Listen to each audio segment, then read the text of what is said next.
Welcome to True Crime Garage. Wherever you are, whatever you are doing, thanks for listening. I'm your host, Nick, and with me as always is a man to whom I can only say, you had a barbecue and you didn't invite me.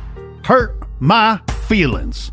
Ladies and gentlemen, he is the captain. I didn't want any of your stinking barbecue anyways. It's good to be seen, and it's good to see you. Thanks for listening. Thanks for telling a friend. Tonight we are featuring Kiwi Peach Sourlina from Firehouse Brewery in Charleston, South Carolina. Garage grade 3.5 bottle caps out of 5. Kiwi Peach Sourlina is sour, tart, light, sweet, and fruity. Everything one would want from their sour ale. ABV 5.7%.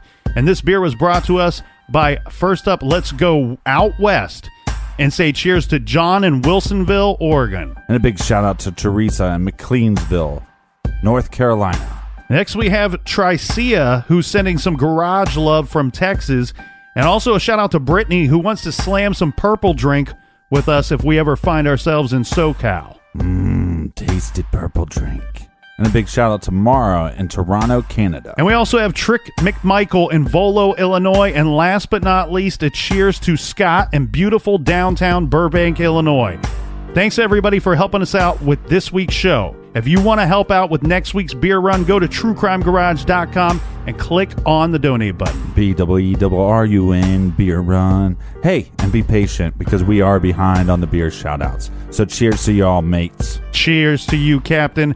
Everybody gather around, grab a chair, grab a beer. Let's talk some true crime.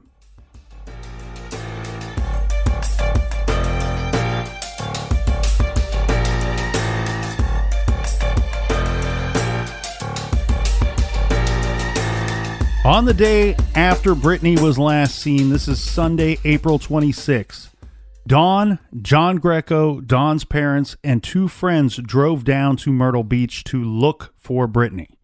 Police in Myrtle Beach also started the search.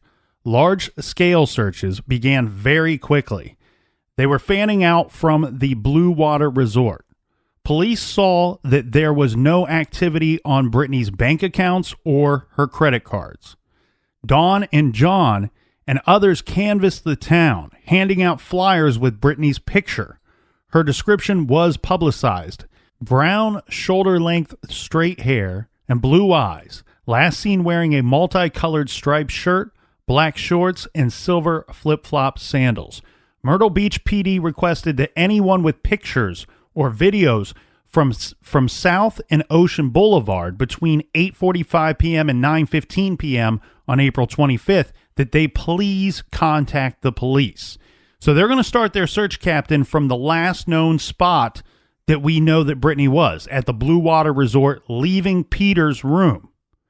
And they're going to ask anybody that, it could take her half an hour, let's say, roughly, to walk that route back to her hotel. Mm-hmm. Anybody that took pictures in that area or filmed anything with their phone at that time, give us a call, because we need eyes. We need to see what was going on in that area at that time. One of the things law enforcement is going to be fighting is the fact that a lot of the people that were there the week Brittany was there probably left on that Sunday and might never have heard of this girl going missing. You're correct. And the early searches will provide little to no information as to the possible whereabouts of Brittany Drexel. By May 2nd, Dawn, her mother, had appeared on Nancy Grace appealing to the public for help. Investigators had shifted their investigation to 40 miles away. This is in Georgetown County. The press reported that this was due to tips received, and that may be the case because now we know that 2 days after her disappearance, Myrtle Beach PD, who has described Brittany as a, quote, heavy cell phone user, was able to obtain Brittany's cell phone records. And what they found immediately moved the investigation to a high-priority endangered missing persons case. Brittany's phone had pinged at 9:27 p.m., so 29 minutes after her last text to her boyfriend, John. Now, this ping was heading south on Route 17 in Surfside Beach, 7 miles south of Myrtle Beach, at a speed indicating that she was in a vehicle. Mm-hmm. Even more distressing, police saw more pings, one at 10:18 p.m. and one last ping at 11:58 p.m.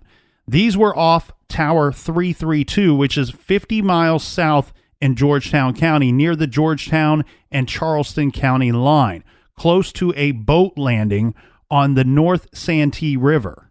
And this was very concerning to investigators. This was an area that was dark, rural, and swampy. The fact that Brittany's phone had been in Myrtle Beach at 9 p.m. and then beelined to this godforsaken area within just a few hours did not look promising for Brittany. Police set up a search grid in the zone covered by Tower 332. This is roughly a 4 by 5 mile area. They're also going to be searching areas around this spot.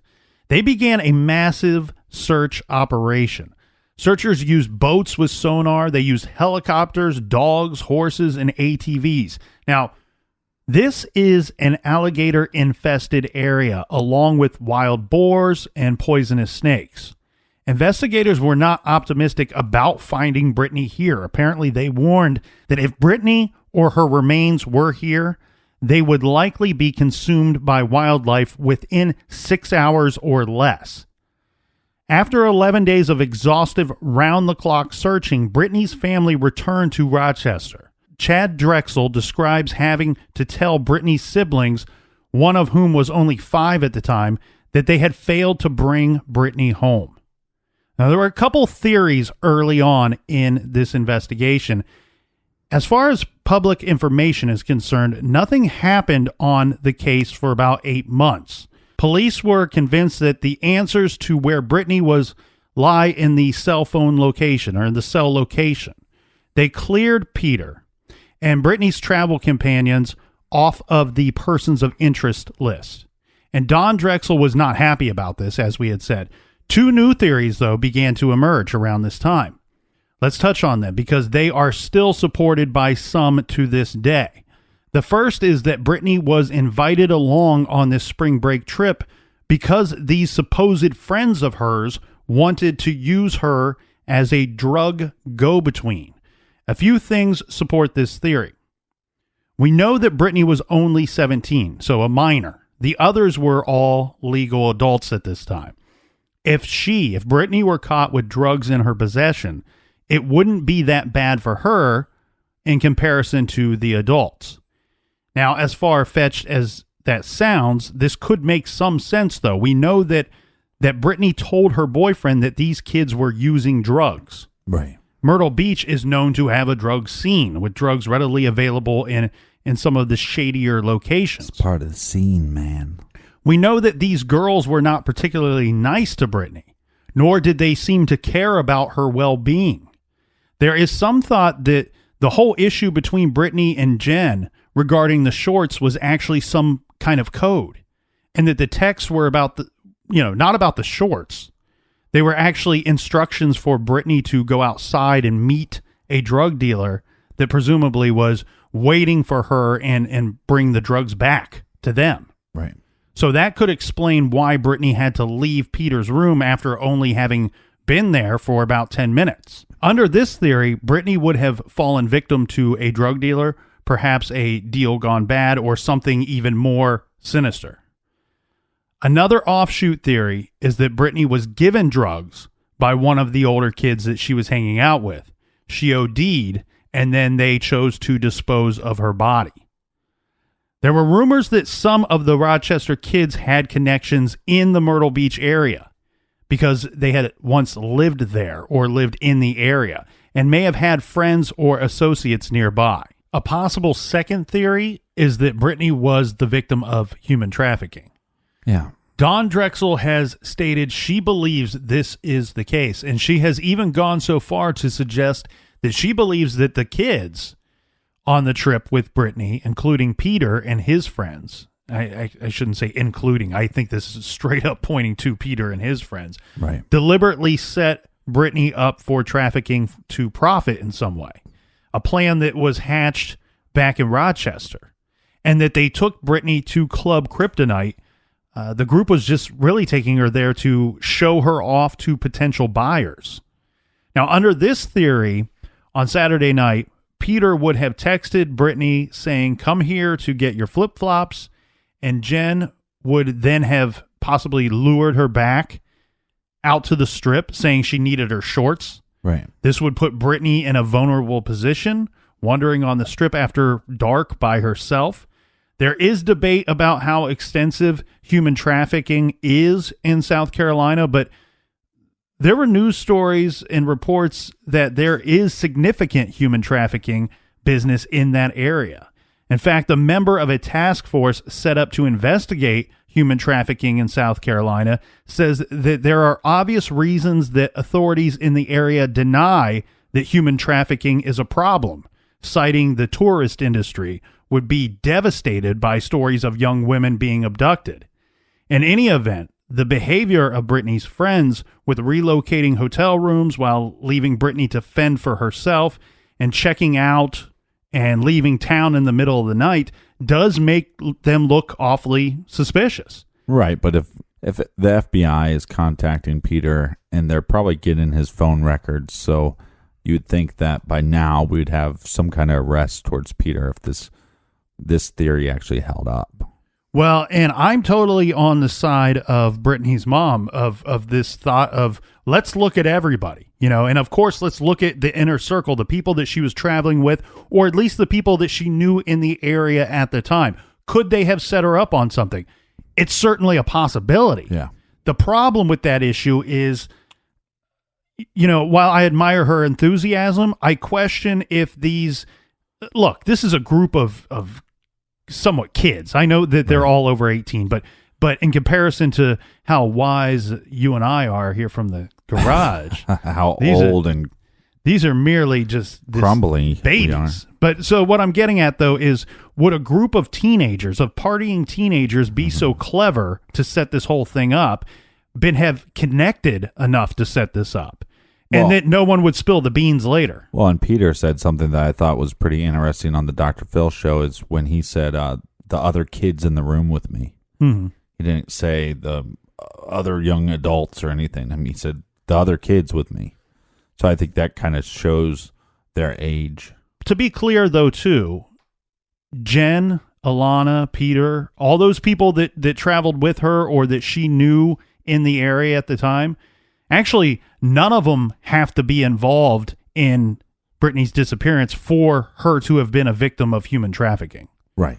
When we're looking at that theory. I just think they would be checking the cell phones, definitely of Peter. I wonder if the FBI did anything as far as you'd think they would get the phone records of the two girls that she went with. And from my understanding, though, all those people have been cleared. So they must have good reason for clearing them. My thought is that they have Brittany's cell phone pinging miles away, hours after the time they believe she disappeared, and they probably can account for everybody else's whereabouts during this time. Well, it's pretty simple. If I don't even need to know what you're texting or who you're calling, if I could get the cell phone pings from all of those individuals you're hanging out with, and they're not going south when you're going south, then they're not with you. Well, and then there's a possible break in the case, and this is coming from an area that we've already discussed. In 2009, in December, investigators started a week-long search. This is in the area of where Brittany's phone had stopped pinging. This search is with 70 volunteers and police officers pouring in from the area. The area is about 40 miles south of Myrtle Beach. On this search, they are using dive teams equipped with underwater cameras. While they were searching, a couple brought in a pair of knockoff Prada sunglasses. Now, these looked like a pair that Brittany had. Mm-hmm. The couple had been searching for firewood for their campsite and located the sunglasses on the Santee riverbank. The sunglasses looked suspiciously clean, however, not as though that they had been outside in the elements for 8 months. They were tested, and no DNA was found on them. Investigators are, let's say, to put it lightly, skeptical that they even belong to Brittany. Right. Here's the weird thing, though. Could someone have, I'm going to be Mr. Conspiracy here. Could someone have called in a tip and then planted these glasses to focus investigators on an area, a new area, even though it's close to old areas. Yeah, but in fact, the wrong area. Right, or an individual found these in their car and then they decided, I got to get rid of these. We are made aware of the discovery. We are made aware that they test them for DNA, that they find nothing of Brittany's on the glasses. However, I'm not certain what the update is on these glasses. At no point could I find information to state if they publicly stated that they determined that these glasses had nothing to do with Brittany. Right. In January of 2010, there was a task force formed by investigators from Myrtle Beach and Georgetown and Charleston counties. The December 2009 tip was credited for generating new leads. These leads led to persons of interest and evidence sufficient for law enforcement to obtain search warrants. In April 2010, investigators made a bombshell announcement. They were looking at 3 to 4 persons of interest in Brittany's case. Police stated that they are confident this tip was leading them in a direction of finding who was responsible. Police would not release any additional information on these tips out of fear that it might jeopardize the investigation. They did state that these persons of interest are suspected of being present with Brittany and knowing her whereabouts. An investigator made one very telling statement, and quote, "At this time, there is no reason to believe these people knew Brittany directly." He went on to say that no arrest warrants had been served, but lie detector tests had been conducted on 2 of the persons of interest. They did not disclose the test results. Another detective stated, quote, "All of our little pieces of evidence, they are all pointing in the same direction towards certain people," end quote. Investigators described the area along the Georgetown/Charleston County line where they were concentrating as a location of interest, saying it is where the persons of interest live. The information that investigators had compiled indicated that Brittany was no longer alive. Investigators were now treating her case as a homicide. This without having found a body. They said, "We are on to the people we think killed her," and she did not know them directly. And what's curious here, Captain, to me and from some of the online chatter about this case, right, is what did that word directly mean? We hear them say that twice when they're giving us this bombshell announcement, that she did not know them directly, meaning that Brittany was she a victim of a stranger abduction? Right. Well, I think maybe they use that term because we have the finger pointing of people that she went down there with, and maybe people that were, quote unquote, friends of hers. So I think by saying that statement, it's not maybe directing you towards more evidence as it might just be directing you away from those people. Well, that's why I question that word directly. They did not know Brittany directly. One would just naturally say they did not know Brittany. Right. But when you hear that added word of directly afterwards, it almost seems like maybe they knew of Brittany, but never met her. Right. And that she didn't know these people. Meaning maybe she was targeted and somebody provided information about her. But regardless, it may mean nothing at all, but there's a part of me that when I watched that announcement and then reading through it again afterwards, it almost seems deliberate that they used that word directly. Brittany's high school graduation from the Gates Chile High School would have taken place on Wednesday, June 23rd, 2010, and her family did attend in her absence to accept a honorary degree for Brittany.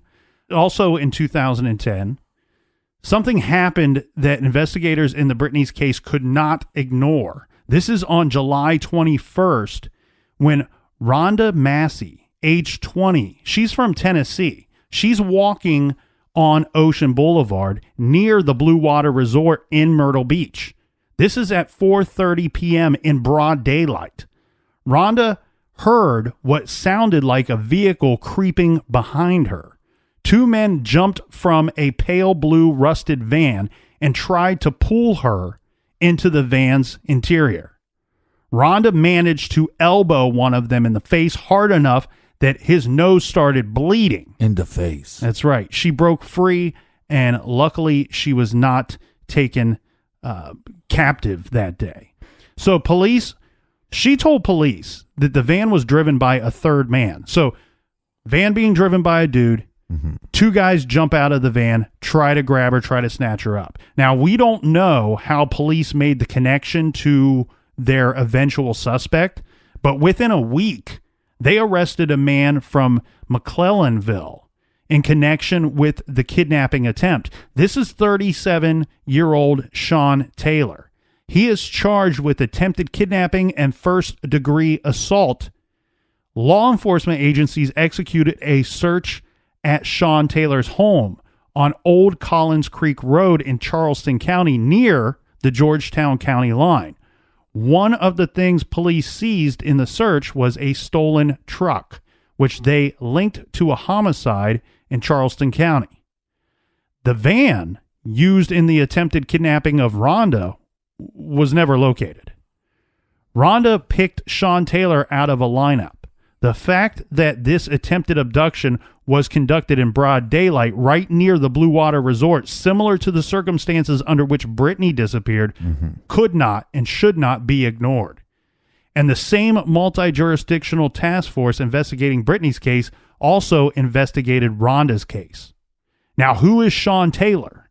Well, get ready to be impressed, Captain. I'm super excited. Get your POS ready. Actually, let's do plural. It should be persons or you. Never mind. Hold on. Let me get pieces. Oh, there we go. I'm ready. Okay. Who is Sean Taylor? Since 1994, Sean Taylor had been convicted of nearly 30 offenses in Georgetown and Charleston counties. Some of these involved driving offenses. That happens. Some are disorderly conduct. He's in charge of that. But others were as serious as criminal domestic violence and giving false information to police. There were also 17 contempt of court charges and convictions for failure to pay child support. Oh, nice piece of shit. Yeah, thank you. Unfortunately, to the horror of many, charges were eventually dropped against Sean Taylor in the Rhonda Massey abduction. Police told news media that surveillance video had corroborated Sean's story, that he was actually elsewhere that day when the attempted abduction took place. Sean Taylor came from a family with an interesting criminal history. Okay. In February of 2001, Sean's brother, Randall Keith Taylor, was one of 5 men arrested and charged in connection to the death of Shannon McConaughey. Shannon was last seen leaving a Cracker Barrel restaurant in North Charleston on January 29th, 1998. She was only 19 years old. Her car was found burned in a wooded area 2 weeks later, and her body was found in March of 1998 in a wooded area near McClellanville. The Charleston County Sheriff's Office alleged that Randall Taylor raped and shot Shannon and received help disposing of her body. Randall Taylor was allegedly ratted out by 2 men who were also arrested for this, and this included another Taylor relative, Jacob Taylor. One of the men told police that the men intended to gang rape Shannon, but Randall Taylor had, quote, gone berserk and killed her. This man changed his story 1, 2, 3, 4, 5, 6, so many times that eventually these charges were dismissed because of lack of evidence. So they don't have much evidence in this case against this dude except for this other guy, these other guys saying this is what happened. And when this guy changes his story a bazillion times, their case falls apart. My gut tells me that these guys were involved in the death of this young woman. Keep in mind, however, Shannon's body was later found in northern Charleston County, the same general area where investigators last pinpointed Brittany's cell phone signal.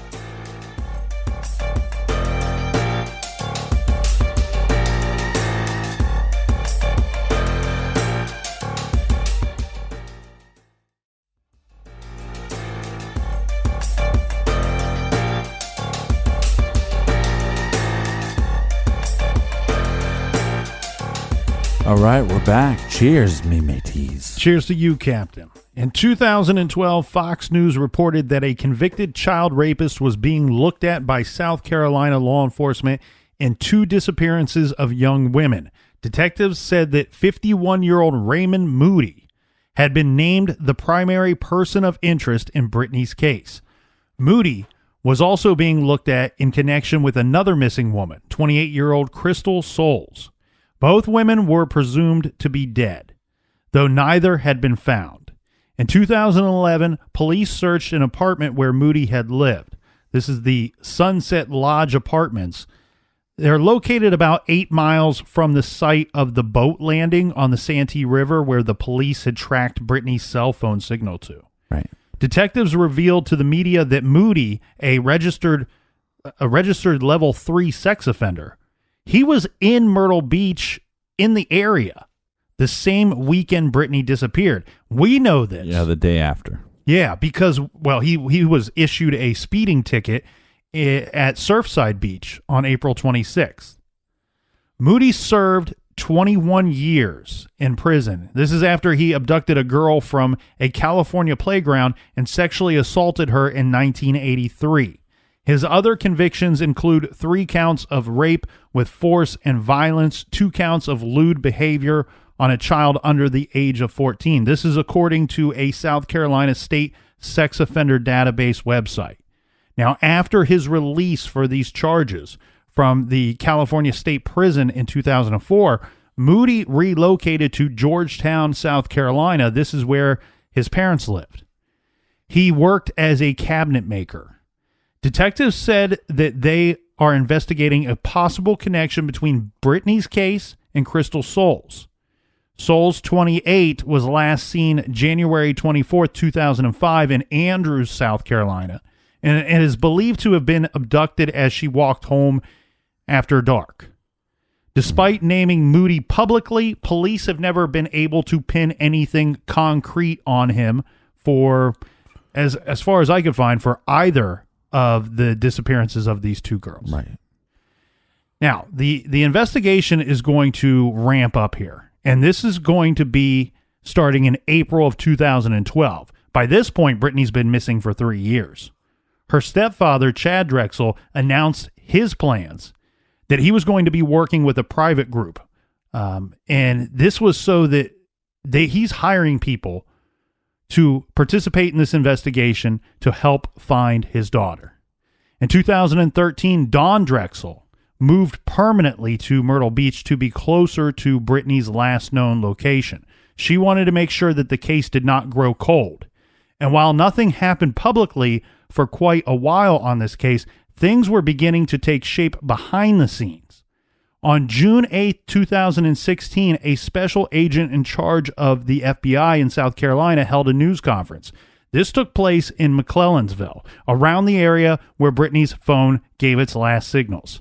It was attended by Brittany's family and friends. Now, it is not initially clear when or why the FBI became involved in Brittany's case, but from the news conference, it became apparent that the FBI had taken over the case and there were updates. Well, if there was evidence that Brittany was kidnapped, then this would fall under the FBI's jurisdiction. Well, what the FBI had to say at this news conference was the following, and quote, "What we've come to discover through the course of this investigation is that Brittany Drexel did leave the Myrtle Beach area. We believe she traveled to this area around McClellanville, and we believe she was killed after that." The FBI agent went on to say that although they had not found Brittany's body, investigators had exhaustive evidence that she was held against her will for days before she was killed. They ended the news conference with an appeal to the people of McClellanville. Please come forward. This is a very small town, I think 3,000 people. Yeah. There are people who know what happened, and one small piece of information could close the case. So, going off of the information gleaned from this news conference, how did investigators know that Brittany was in fact dead and that she had been held against her will in McClellanville? So let's try to piece this together from what the investigation uncovered behind the scenes. So in 2016, a prison inmate wrote a letter to prison officials saying he knew what had happened to Brittany Drexel. He named names, specifically someone named Timothy Deshawn Taylor. Now, does that name sound vaguely familiar? Timothy, who actually goes by his middle name Deshawn, is the son of Sean Taylor, the man identified in a lineup by Rhonda Massey, the woman who was, they had attempted an abduction against her in Myrtle Beach in 2010. Right. So the same Sean Taylor, who has a long rap sheet and an extended family suspected of violent crimes, specifically against women, Timothy Deshawn Taylor lived in McClellanville and was 16 when Brittany Drexel went missing. And apparently this was not the first time that Deshawn Taylor's name had come up. It turns out he had been questioned in 2009. In 2016, the FBI rounded up Deshawn and questioned him, but he wouldn't talk at this time. He said he had nothing whatsoever to do with what happened to Brittany, but investigators weren't buying it. According to the FBI and the local police departments in Myrtle Beach and Georgetown County, pieces of evidence they had collected throughout the investigation also pointed to Deshawn or people he knew. And the feds figured out a way to put the squeeze on Deshawn. Right. They brought new federal criminal charges against him for an earlier crime to detain him and hopefully get him to roll over. Federal and state charges for the same crime are not a violation of a suspect's constitutional rights against double jeopardy, and this is how this situation would work. What was interesting, though, was when they arrested him, they said that he was being arrested for the kidnapping and the murder of Brittany Drexel. And then when he got down to the courthouse to be questioned, or the police department to be questioned, they were questioning about Brittany and everything. And then eventually when there was a charge, it was about this McDonald's. Which he had already served time for. Right. And so because he was so here's what happened is they robbed a McDonald's. He was the driver, and since he was young at the time, he didn't get charged as much as other people. Correct. And then basically law enforcement came back and said, well, we could have charged him with conspiracy, and so let's do that to him now. Right. And it's really, do they give a crap about the burglary or the stick up at the McDonald's? No, they don't. They're trying to squeeze him because of this Brittany Drexel case. Right. Yes. And basically saying, yeah, we know that he served some time, but now we've decided that the charges and the sentence was too lenient, right? That this was a very organized and potentially violent crime, and we need to hold him further responsible for this issue. But you're exactly right, Captain. It's most likely put the squeeze on him, try to get information regarding this Brittany Drexel case. So there's going to be a detention hearing in the case of the United States against Timothy Deshawn Taylor. This is to determine if they could detain him or hold him without bond on these new federal charges related to the old 2011 robbery. Right. During the course of these hearings, there is an FBI agent who is going to testify. During his testimony, this is FBI agent Garrick Munoz. He alleged that Deshawn was the target of another FBI investigation, an investigation into kidnapping, human trafficking, and murder. Munoz says that, quote, several people had come forward and given testimony outlining Deshawn's involvement. Some of the witnesses even alleged that Deshawn was the abductor. Munoz was referring to the Brittany Drexel case. There was an eyewitness named, and his name is Tyquan Brown. This is the inmate who wrote the letter, who actually saw or claims to have seen Deshawn with Brittany Drexel. Also claims to see Timothy's father as well. Yes, and according to Tyquan Brown, this sighting took place at what Munoz on the stand referred to as a, quote, stash house. So no one lived at this location, but apparently Deshawn and others, several others, had access to this place. And according to the statement that they received from Brown was that on April 29th, 2009, which was the Wednesday after Brittany disappeared, according to this eyewitness, he was visiting this stash house to make a payment of some sort to Sean Taylor, Deshawn's father. He says that when he entered the home, or entered the stash house, he passed through it on his way out back. In passing through, he said he saw Brittany stripped and tied to a bed, beaten, and she apparently was attempting to escape. The weird thing here about this statement, Captain, is that Brown says he's just passing through. We've seen a lot of these type of just passing through, man. A lot of these type of confessions where people say, "Hey, I have some knowledge and I might be guilty of something, but I'm not guilty of everything that you think I could be or that I'm willing to admit to." Right. So Brown says he's just passing through this stash house, but obviously he must have taken his time or some time if he absorbed all of those observations, let's say. He says that he then stepped outside with Sean Taylor, and at this time Brittany must have escaped and ran out of the room and then outside. Mm-hmm. She was eventually caught by someone, pistol whipped, and brought back inside the house. Sean Taylor went into the house as well. Brown says he stayed outside where he heard 2 gunshots fired.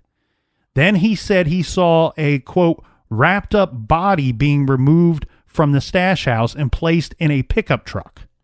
I don't have any better of a description of that portion of his story than a wrapped up body being moved from the stash house and placed in a pickup truck. Munoz says secondhand information had come in support of Brown's statements. The FBI interviewed a prisoner at Georgetown Penitentiary that heard from another source that Deshawn was the one who picked her up in Myrtle Beach. Right. There's also some rumors that there was some eyewitnesses around town, roughly about 4 of them. Now, keep in mind, this is secondhand prison informant information. Right. So a lot of times you have to take this with a grain of salt, I think. But we have another person claiming to back this up. So this person said that Deshawn had picked Brittany up, brought her down to McClellanville, and, quote, showed her off and ended up tricking her out. Then there was a lot of publicity from her disappearance, and so she was disposed of. Several witnesses have said that Miss Drexel's body was then placed into a gator pit to have her body disposed of, eaten by the gators and whatever. I don't want to go too much into that. Munoz went on to say that they had several people show them locations where they thought the body was. But he went on to say that, look, there's possibly 30 or 40 of these locations where she could be. And we also have those earlier statements by the FBI and investigators stating that if her remains were taken to this location, or if she was taken to this location, it might be tough to find any trace of her after short of a period of time as 6 hours. Munoz also alleged that at the time of this hearing, Taekwon Brown was serving 25 years in prison for voluntary manslaughter, obstruction of justice, and possession of a weapon by a felon. So that's where I bring that up, only so we all can question, is this a reliable witness? Is this reliable information that they've received? Right. The judge would go on to refuse to rule on Deshawn's detention on that day during that course of that hearing, whether they could hold him for a pending plea deal, saying that he could not rule on Deshawn being a danger to society because he needed to know more information about this Brown character and his reliability, and whether he was looking for a sentence reduction. Why is he coming forward with this information, or is he making it up? Right. Deshawn's attorney said 2 of the men supposedly named by Brown as being at the stash house were actually in prison at the time of when this story would have taken place. Brown named several men in his letter. Now, each one of these is a different man, okay? So this is Rooster, Homie, Cruz, Foot, Skills, 40, QB, and Snow Bunny. And now if you could pick out of those, what do you want your nickname to be? None of them. I go with Foot. I want nothing to do with it. Call me Foot. And of course, he also named Sean and Deshaun Taylor. But law enforcement apparently has not been able to identify the real names or real identities of these people they were only provided nicknames or code names by Brown. Well, some of those names just sound completely made up. We called our good buddy Foot, Snow Bunny. Well, his lawyer also pointed out that Deshaun cooperated with the robbery investigation, the one from 2011, and he wasn't actually in the Mickey D's when it was robbed. He was just the driver. He didn't have a criminal record at the time of that charge or when that 16. crime was. Yep. So he's stating, look, we know that he received a lighter sentence than these other people involved, but I'm standing before you today, Judge, to say he got what he deserved. He actually deserved a lighter sentence because he was not inside the location. He was only 16. He had no priors. Yeah, he didn't have a gun on him. And also, I don't know how much you want to dive into this part of it, but also with this confession, this jailhouse confession, the dates and the times that he gave, they were able to provide to the FBI, that Timothy was in school during these times that he was supposedly at this stash house. Well, yes. Okay, so the information I could find was that they could back up that he was in school the Monday, Tuesday, Wednesday. Mm-hmm. So, but on the same hand, the FBI has stated repeatedly that Deshaun and his associates in McClellanville as being the ones responsible for abducting Brittany, raping, killing, and disposing of her body. I just feel like they're throwing this guy under the bus a little bit. Well, there's one more thing about Deshaun that we should discuss.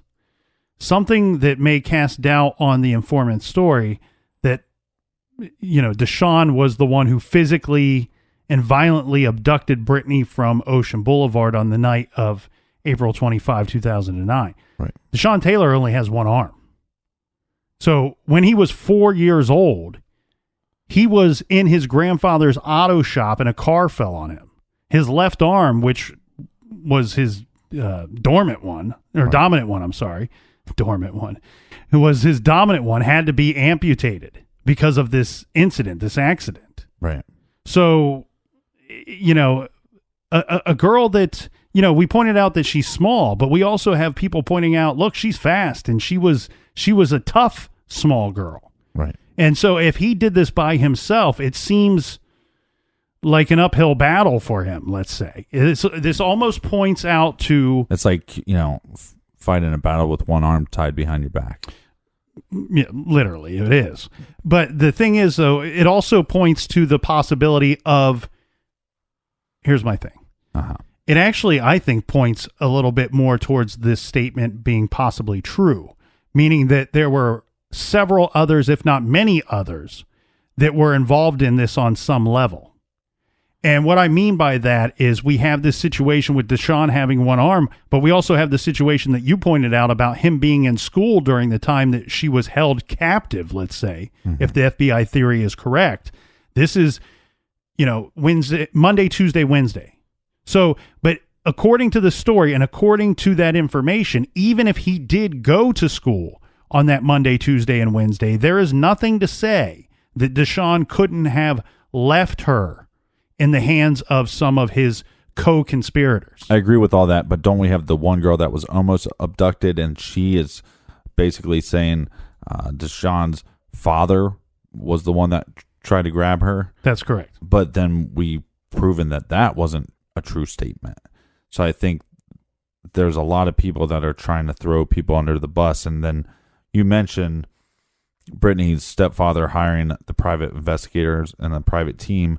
So then they came out with statements later saying that they handed a flyer to Deshaun and that he crumbled it up and threw it back at him. Yeah. Which was never proven to be true. And they also claimed that they followed him back to around the same area where Brittany's DNA was found. Mm-hmm. Of course, they're going to follow him back to roughly the area where her DNA was found. well, one, we have no report that DNA was found, but we're talking about a very small town. So to even say he's a block away from it or whatever, that doesn't prove anything. Well, and I'm glad you pointed that out, because the only thing that I could find, Captain, was that we have Chad Drexel. He's the one that publicly posted a statement that he knows of DNA evidence, specifically Brittany's DNA, that is in investigators' possession and that can be linked to Deshaun. And like you, right, and there's no proof of this. There's no proof of it even existing. Right, but we also have a guy that has cooperated with FBI, said full on out after this long interview, I will do anything they want me to do, anything that they think I can help with to get answers, I will do, and I will continue to do. That's what he's done. He's taken a lie detector. That now they haven't came out and fully said, hey, he took a lie detector and he passed it. But when he took the lie detector, that was a couple of years ago. So I don't know, this seems kind of like a crazy witch hunt, and it all stems from jailhouse confession. I don't know that it does, and I'll get into my thoughts on that here in a little bit. I want to kind of go to bat for Chad Drexel here for a second. The reason, I say what his statement about the DNA should be taken with a grain of salt, and this is because obviously he's a grieving father who, until she is found, he will unfortunately forever be a grieving father, grieving his daughter's disappearance and possible death. So could he have heard something from investigators? Could investigators have suggested to him that there's a possibility that there might be DNA somewhere? And maybe he kind of latched onto that hope and ran with it a little bit. That's certainly a possibility. The thing, though, is regarding the DNA. If that were true, if there were actual evidence of Brittany's DNA that could be linked to Timothy Deshaun Taylor, he would have been arrested. Deshaun Taylor would have been arrested, not just pressured with the threat of unrelated criminal charges. He would have actually have been arrested for that. Now, where you point out that the only link to this is a prison informant, yes, that's true in some sense. The other truth, though, that's out there, and this is Deshaun Taylor's words, why were you initially spoke to in 2009? And then all these years later, there's information coming out that you might have been in connection with the stash house and that you were in connection with Brittany's disappearance. Well, his own words are, I was questioned in 2009. From his understanding, or at least what he tells the media, is that he was told that everyone in McClellanville was being questioned back in 2009. Because like you pointed out, this is not a heavily populated area. Right. And when you have the last pinpointed pings of her cell phone are in this area and you have a small population to deal with, it's fairly easy for them to do just what he believes or what he says to media and question everyone there. So while we do have this connection through the prison informant, if Deshaun Taylor's words are correct, well, actually, his words don't even have to be correct. There is some evidence to show that there is a McClellanville connection, which we know him to have been part of that community, and it's a small population, that community. Right. The other tricky thing here, too, Captain, is that, and this is just me making leaps on my own, but, where people question, could he have abducted her by himself? I want to throw this little tidbit in there. We have this young man who, at one time, he was a high school athlete. This is a person that has obviously learned to overcome the disability of having one arm. He was a high school athlete. He had went to school to be a auto mechanic. And this was a job that he performed, and he worked for his father. The information I have here is that he worked for his father, and his father owned some kind of tow truck company, some kind of towing company. I'm making a bit of a leap here, but it's not too far-fetched to believe that this guy, whether it be Deshaun Taylor or his father, Sean Taylor, one of them could have been driving a tow truck, saw a girl walking by herself and stopped and offered a ride. And she could have seen the tow truck with the business printed on the side of the door and felt some sense of security, some sense of, oh, maybe I could get in here, or at least long enough to engage in conversation to which somebody would have the unfortunate opportunity to abduct her. Yeah, and my argument there would we have thousands of people on this strip. I think they would have a lot more eyewitnesses talking about a tow truck.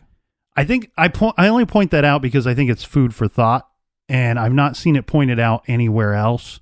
No, I think at this point everything needs to be looked at. So I mean, it's definitely a angle that I haven't heard. And we have no eyewitnesses at this point anyway. So that leads us to a good summation of this. Because where are we now, Captain? Mm-hmm. Well, this year, in January of 2018, Deshaun was scheduled to be sentenced for the federal charges. Again, these not related to Brittany's case. But this hearing was delayed due to an unspecific matter of law. Mm-hmm. So since then, Deshaun has made a motion to change attorneys. Actually, from what I saw online and on TV, I thought his attorney was giving him pretty good representation, but right. I'm not the client. It's not up to me to decide if he thinks he's receiving good representation. So anyway, he's decided to change attorneys. This lawyer switch has delayed the hearing further. The government has recommended a sentence of 10 to 20 years against Deshaun Taylor. I believe that the plea deal also provides, so they are offering him straight up a plea deal. Mm-hmm. If you have information on other cases, specifically Brittany Drexel's case, we might be able to work something out here. And I believe that this plea deal also provides that if a third party comes forward and provides substantial assistance, this being information about Brittany's case on right. Deshaun's behalf, if they can back up his statement, then this would further reduce the sentence. Brittany's mother, Dawn, since this has gone down, has remarried. She said to the media in February of 2018, quote, "To us, it looks like it's not going anywhere." This is her referring to the investigation. Mm-hmm. She said her phone calls to investigators haven't been returned lately, and now she's retaining private investigators of her own to find out once and for all where Brittany is. All right, so I want to be clear on something. So I call him Timothy Taylor because everything that I read this whole week, that's what they called him. You are not right. Or I mean, you're not right. You are not wrong. In fact, right. I was thinking of my phrase there. You are exactly right, because technically that's his legal name, Timothy right. Taylor. But just to be clear, we're talking about the same person, Timothy Deshaun Taylor. Right. So first of all, I believe fully in my heart that this double jeopardy McDonald's charge is complete horse shit. And this would not have happened if he was a white kid with some money. That just wouldn't happen. I stand by that comment every day of the week. I do believe that this informant is telling a story he heard, and I think there is some truth to it. I think the players involved in the story, I don't think there's a lot of truth there. But it's such a small town. We have her cell phone pings. We have these alligator pit areas. It makes sense. The story makes sense. I just don't think they have the right players involved in the story, or the right characters involved in the story. Correct. Yeah, that's very interesting for several reasons. Because one thing, and this is just, mind you, this is just an inference that I made, but it seems to be that the portion. Okay, here's what I really want to happen in this case. If I could pick one thing, of course, without finding Brittany, that's not an option, let's say. Right. But if I had a genie and a lamp and I could make one request, it would be to get to either confirm or obliterate this story. Because I think right now this is really holding up the investigation. And I think that that might be why Brittany's mother has not heard from investigators. I think that they are fully immersed in this potential informant that they've heard from. And I think that they are fully diving into this portion of the investigation. And I think until this story can either be confirmed or removed from the case, it's going to hold a lot of crap up. Mm-hmm. And I think you're right. I think what might be holding it up is there might be some truth to this case, to this story. And it doesn't have to go down exactly how this Tyquan Brown said that it went down. Now, the interesting thing here, though, the inference that I made was it's where the truth lies in this seems to be that law enforcement thinks that this is a real story because they seem to believe this is an actual stash house. Okay, so local law enforcement and FBI, that's the first part of the story that you can go ahead and confirm that this guy's telling you the truth or outright lying. Right. You go to the location that he claims is called a stash house, you go there, and if it's known by local law enforcement to be just that, well, there might be some truth to this guy's story. Right, and also if you do any tests and you find any DNA from Brittany there, then obviously that's another part of the story that's correct. And I would also like to know what law enforcement means by Deshaun Taylor, whether it be him or his father or both, had, quote, access to this stash house.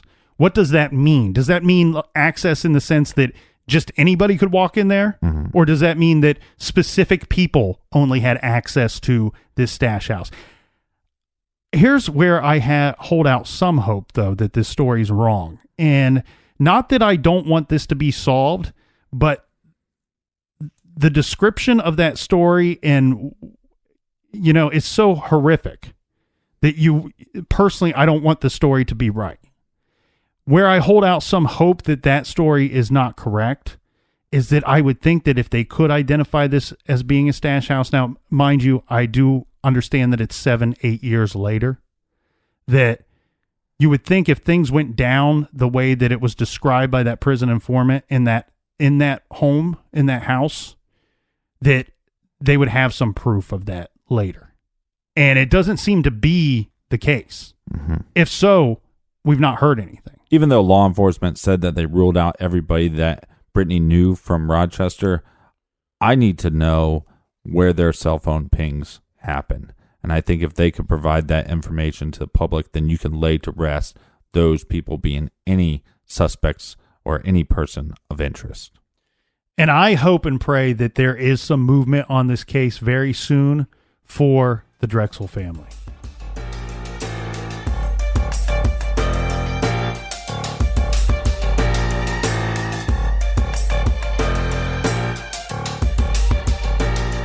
If you are a podcast head, you know who you are if you listen to podcasts. First of all of our episodes from episode 1 to now is free on the Stitcher app. But if you're a podcast head, then you want to check out Stitcher Premium. What is Stitcher Premium? Stitcher Premium is the Netflix for podcasting. You pay, I think it's $4.99 a month, but you get bonus material. You get our bonus show, Off the Record, but you get a bunch of other bonus shows from other great podcasters. So if you don't have Stitcher Premium, it's very easy. You go to StitcherPremium.com and you can sign up, and guess what? You're going to get your first month free. Yeah, check it out. So thanks for listening. We'll see you guys next week. Until then, be good, be kind, and don't litter.